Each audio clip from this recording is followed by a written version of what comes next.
When you think of the Vatican secret archives, images of cryptic documents and buried secrets come to mind. But that is not all you can find in one of the largest collections of his historical documents. Here, I want to share 10 Vatican secrets no one is talking about. Number 10. Missing Books of the Bible. In the year 1684, the Vatican removed 14 books from the Bible to this day, and there is no explanation as to why. And the Vatican is happier with the general population not knowing.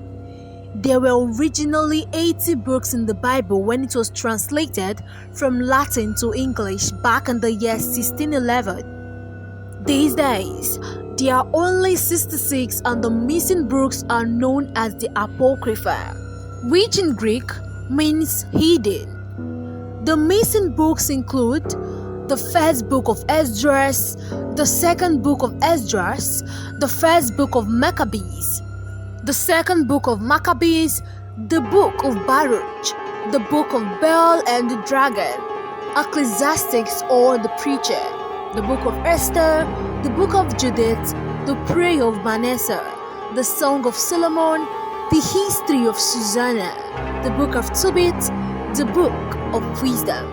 Even stranger is that Jesus' name was spelled as Lysias before these 14 books were removed. The church changed the pronunciation and spelling. If they had never changed anything, you would pronounce Jesus' name as Yehoshua. Why were these mysterious books removed? There are many theories. Some say the contents of these books didn't fit in with the Roman Catholic Church narratives, and so they were simply taken out. Some believe they made the Bible too long and too confusing, so they were removed. But there is no real answer. None of these books were particularly nefarious, and they don't seem to include any secrets. But for whatsoever reason, I believe the Catholic Church chose to remove them from the Bible so that the Word of God was exactly what they wanted it to be. What do you think?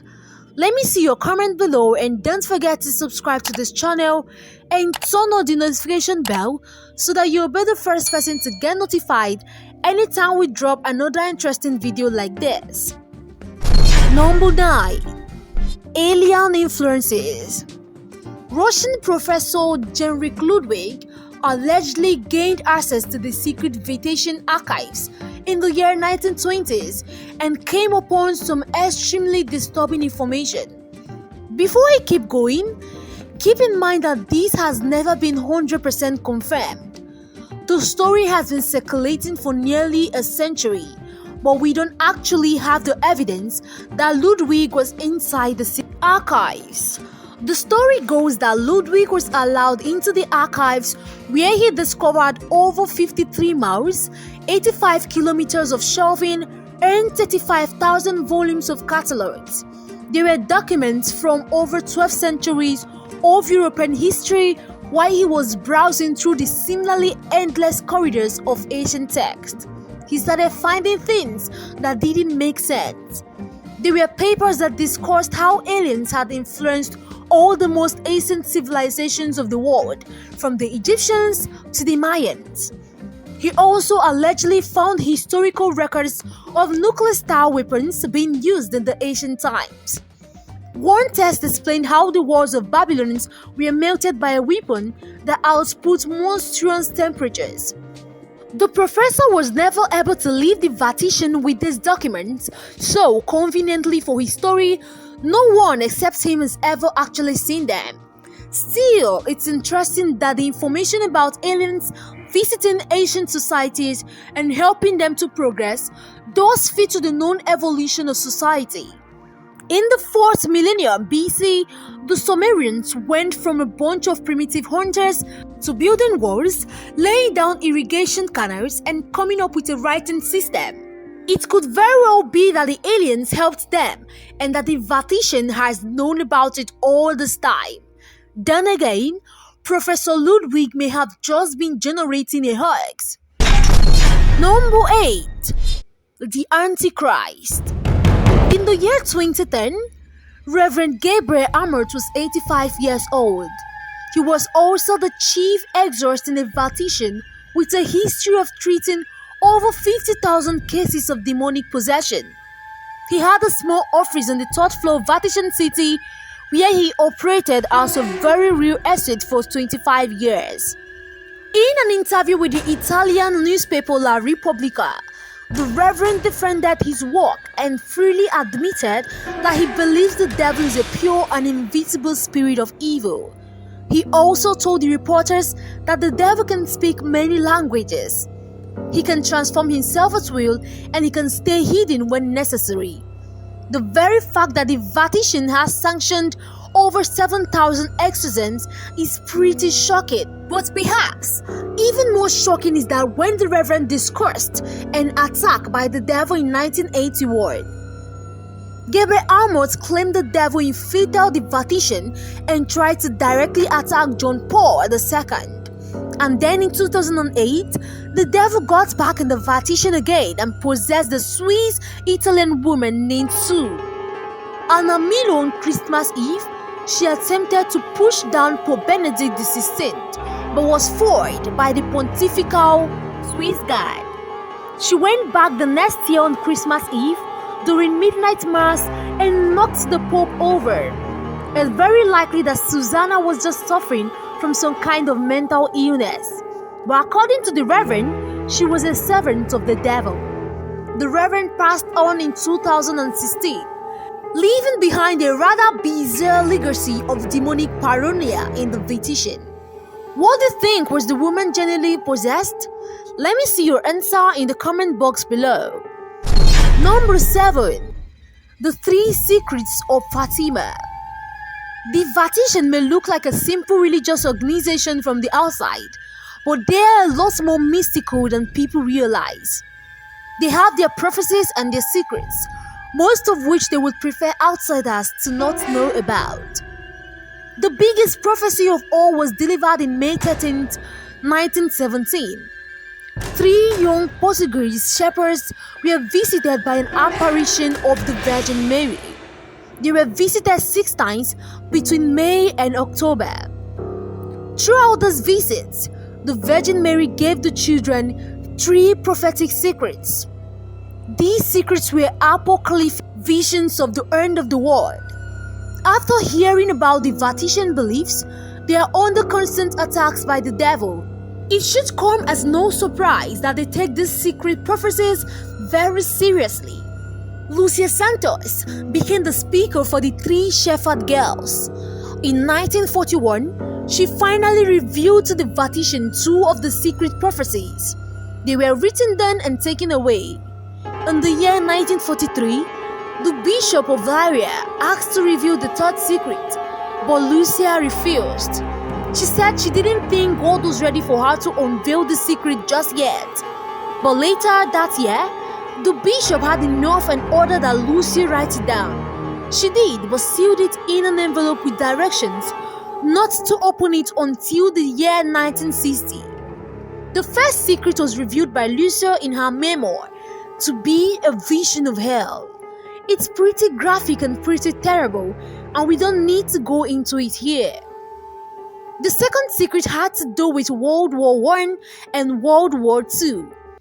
She predicted World War I would end, but that another war would quickly follow should men continue to offend God. And in that, she was right. The 3rd secret is hugely controversial. She gave a vivid description of the persecution of Christians in the 20th and 21st century, along with the vision of the Apocalypse. But there are many who believe the Vatican did not publish what Lucia wrote, instead keeping her secret to themselves and making up something to satisfy the public. Number 6. UFO, if it is truly come from outer space. Do you really think the Vatican is in contact with extraterrestrial beings? Let me know your own theory in the comment below. No matter how crazy they are, and like I said before, don't forget to hit subscribe before the end of the video. Number 5. The Lost Gospel. There is allegedly written evidence that Jesus Christ married Mary Magdalene and had babies. The evidence comes in the form of a manuscript from the 6th century when it was translated from Greek to the ancient language of Syriac. The manuscript allegedly tells the story of Jesus Christ as an adult, which is never discussed in the Bible. We see his birth and his death, but not the 30 years between. The manuscript tells the story of Jesus Christ as a sexual person who fell in love with Mary Magdalene and had some babies. This is obviously controversial for a whole lot of reasons. Firstly, the manuscript is unreliable. It is a real piece of work that was sitting in the British Library, but nobody really knows where it came from or exactly when it was written. Also, the manuscript paints Mary Magdalene as the daughter of God and the CEO Redeemer of humanity. In other words, she was just as important to the story as Jesus. But this obviously would not have sat with the Vatican, who wanted to whitewash Jesus and turned Christians into the purists. Many historians believe Jesus may have lived a much more human lifestyle than the Vatican wants you to think. Number 4. Profiting from hypocrisy. The Vatican prospers frequently from things they don't believe in. They have a long history of wealth, massive assets and financial power and influence despite being a religious entity. As an example, you probably didn't know that the Vatican invested millions of euros in getting the film Rocketman produced. This seems like a conflict of interest, considering Rocketman was a film about Elton John finding happiness in his marriage to his husband David, a relationship extremely frowned upon by the church. But even though that's what the movie was about, the Vatican had no problem investing roughly $1 million in getting it made so that they could get a piece of the pie. But it's a bit more complicated than that. The Secretariat of the State is always investing money. In this case, they invested tens of millions in the Centurion Global Fund. This fund went on to back several films in Hollywood. Those investors kicked back money to the Vatican. The Vatican probably didn't know exactly what they were investing in, but they didn't mind taking the money. Number 3. The Dead Man's Trail in year 897. Pope Stephen VI went through a lot of trouble to put a dead man on trial. It was one of the most bizarre things the Vatican ever did, at least that we know about.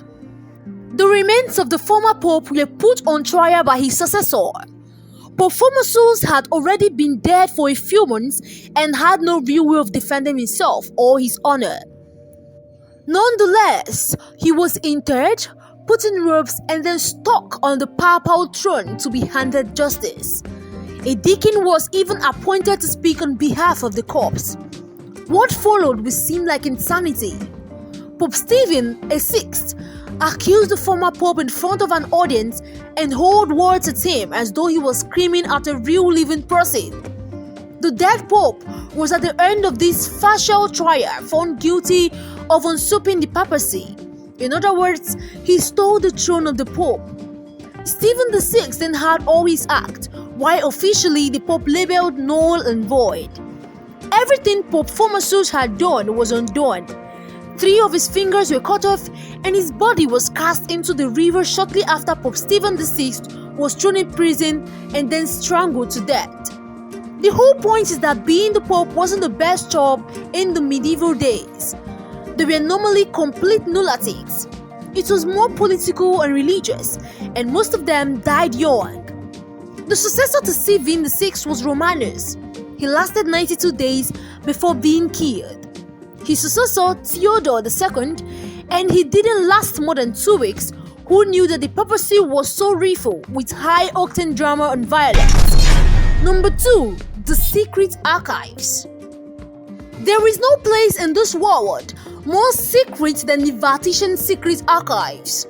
There are countless rumors and conspiracy theories surrounding what they're hiding down there inside what has been described as an underground fortress. But we just don't know.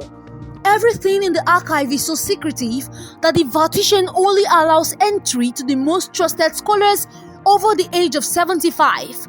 This is undoubtedly so that even the scholar wanted to spill the beans, they will come down with dementia before they even could.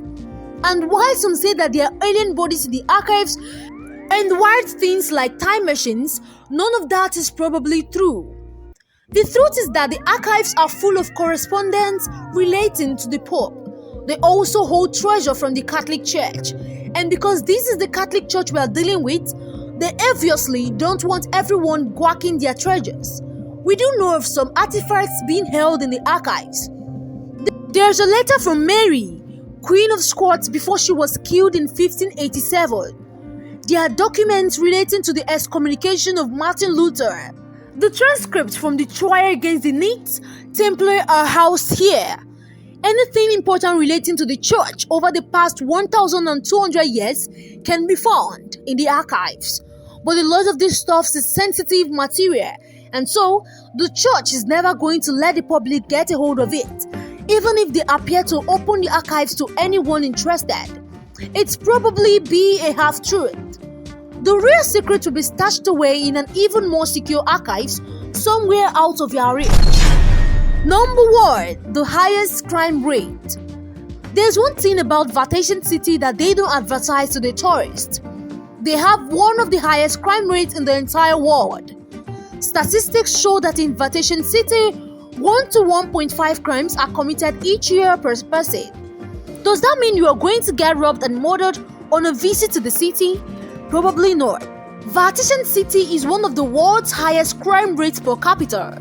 And in truth, this isn't a big surprise considering that they are the smallest country in the world in size and in population. There are about 1,000 people living here, mostly nuns and priests, but it's not them committing the crimes. There are 18 million tourists who travel each year to the Vatican City. Many of these tourists are criminals. When you stack the pickpockets and shoplifters up against the actual citizens of Vatican City, the crime rate goes way up. Yes, Vatican City has the worst crime rate in Europe. However, it's only because with being a hub of religious pilgrims, it's also paradise for petty criminals who want to steal your wallet. What do you think is the Vatican's biggest secret? Let me know your thoughts in the comments, and thanks so much for watching. If you haven't subscribed yet, be sure to hit subscribe to help support the channel. See you again soon for another awesome video like this.